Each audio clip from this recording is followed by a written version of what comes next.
নমস্কার, আমি মহুয়া, সঙ্গে কিছুক্ষণ আড়িয়ে দাও কলকাতা থেকে। কেমন আছেন বন্ধুরা? নিশ্চয়ই খুব ভালো আছেন, আমরাও ভালো আছি। প্রচণ্ড গরম, তার মধ্যে দিয়েই আমাদের সবাইকে চলতে হচ্ছে। আজ আমি আদ্যাপীঠে আমার বরের সাথে এসেছি। আজকে অন্নপূর্ণা পুজোর নবমী। এই নবমীর প্রভাতে প্রতি বছরের মতন আদ্যাপীঠ মন্দিরে এবছরও 2000 কুমারী পুজোর আয়োজন করা হয়েছে।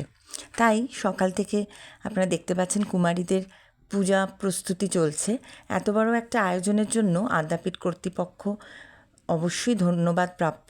কিন্তু আমার মনে হয় পরবর্তী সময়ে যে বিষয়ে নজর দেওয়া উচিত সেটি হলো, যে পরিসরে 2000 কুমারী পুজোর ব্যবস্থা করা হয়েছে সেই পরিবেশটি যথেষ্ট ছোট।